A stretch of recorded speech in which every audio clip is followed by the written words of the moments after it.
Welcome back. Thom Hartmann here with you. And boy, amazing stuff going on with Google. You know, do no evil? Yes, Google. The campaign manager for Forecast the Facts, forecastthefacts.org, Brad Johnson, is on the line with us. Hey, Brad, welcome to the program.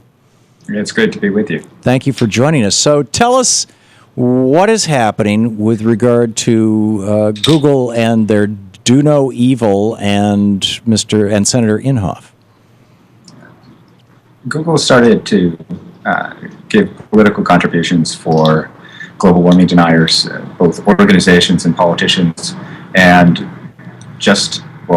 in a few weeks ago, they held a big dollar fundraiser for Senator Inhofe at their Washington, D.C. headquarters.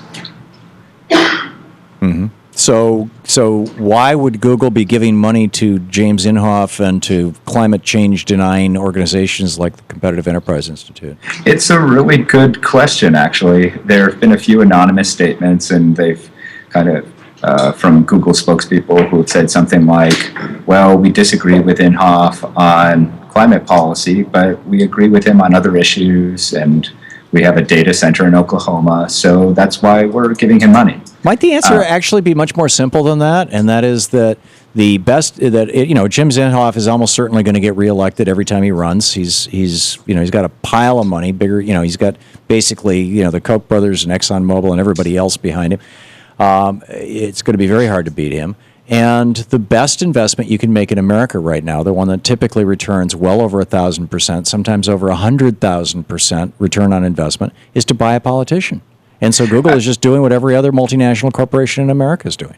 Well, I think there's one thing that, I'm a little disappointed that you would promote that kind of political cynicism, but it's also kind of, well, I'm not being cynical. It's actually, I can give you, cynical. It's something that's actually something that kind of, if you decide that that's true and unchangeable, that's what makes it true. No, I don't think it's unchangeable. It's the reason why, at least 3 or 4 times a week, I do shows about how people need to go to movetoamend.org and amend the Constitution to roll back the Supreme Court's doctrine that money is the same thing as free speech, right, and that corporations are the same thing as people. I think it's very changeable. But as long as that Supreme Court created doctrine, which was never promoted by any Congress or legislature in the history of America and never promoted by any executive, by any president, as long as that doctrine is the law of the land in the United States, with a very few exceptions, people like Bernie Sanders or Jan Schakowsky or Sherrod Brown, people who are in small enough states where they can do retail politics or are well known enough that in their districts that they have a lot of support.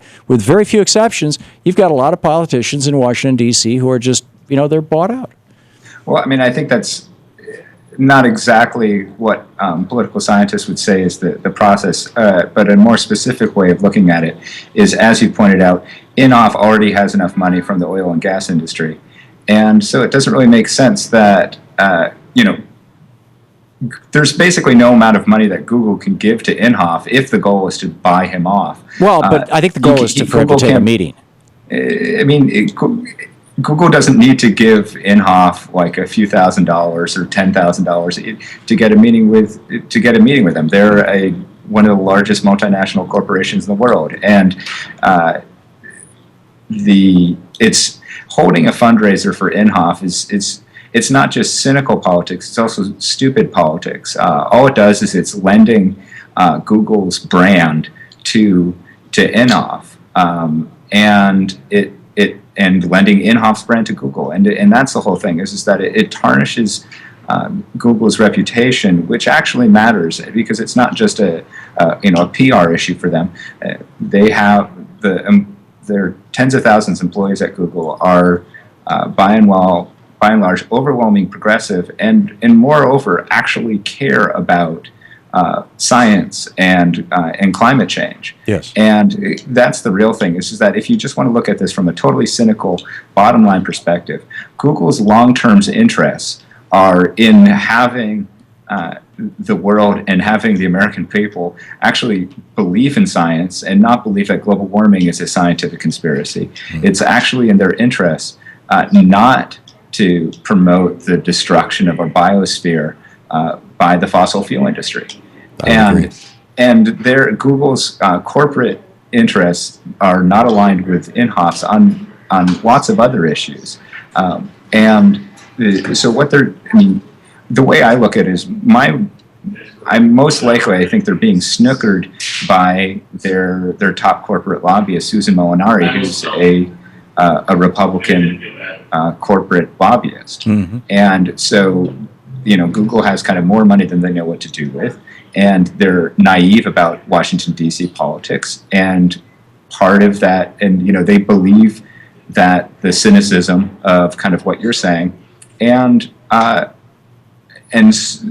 instead of recognizing that they're sitting on kind of the biggest database, kind of known to man, Mm-hmm. and using that knowledge to find a better pathway. It might be a little more difficult, but it's kind of like, it's actually the same rhetoric that they're using with their releasing their new Moto X phone today. Mm-hmm. And Google CEO Eric Schmidt said that, they could have taken the cheaper and easier path of having it be built and assembled outside the United States, but they made sure to actually invest in factories here in the United States. I mean, it's certainly not a perfect thing. A lot of the work is obviously being done outside the United States, but they're making some investments because they at least so far as we can tell, actually are a company that tries to have their ethical values align with of their employees and of their leadership actually align with their business practices. And this is a clear mistake where they fail to do that. Well, and you're doing a great job of pointing that out. And in fact, tonight, I understand in New York City, they're rolling out this new phone. And we're talking with Brad Johnson, the campaigns manager for forecastthefacts.org, that tonight you folks are going to be there? Yeah, that's right. And any of your listeners who are in the New York area are totally welcome to come down to the waterfront, 11th Avenue between 27th and 28th, and we'll be out there protesting. We have the Occupy Wall Street Light Brigade. We'll have signs. Darth Vader will be holding a counter protest, encouraging Google to fund more evil, and so it should be a good time, and friendly. And I think that's the real. And I'm pretty sure that no one at the party, wants to be part, supporting a company that's funding homophobia and climate denial. Mm-hmm. And that's the whole thing. It's just that this is, it's so clearly a mistake of judgment by Google's corporate leadership that, it shouldn't be that hard. It might not be the easiest thing to do to work with our political system and find a way to engage with it that doesn't require, the cheapest and most corrupt form of politics. And it's really hard for, say, an individual voter. But say you're a multi-billion-dollar company, like you have a little more leverage than the average citizen to figure out a better way of working, and not just that, like not just working with this system, but actually improving and strengthening it. Yeah, I'm just the main thing that you said that boggled my mind is that Susan Molinari is in charge of their money. I mean, she has been such a corporate shill for the Republican Party for so long. That's right. It's and shocking. that's the logic is that. And you saw this with kind of the Facebook and the whole Forward.us effort, where you're seeing these Silicon Valley companies recognizing that they need to engage with our American political system. Yeah, and bumbling about, apparently. Yeah. Brad exactly. Johnson, good on you for keeping them. I was going to say keeping them honest, but it's more like just waking them up. And let's hope your efforts are successful. People can learn all about it at forecastthefacts.org. And Brad, thank you for being with us. Thank you. We'll talk to you later.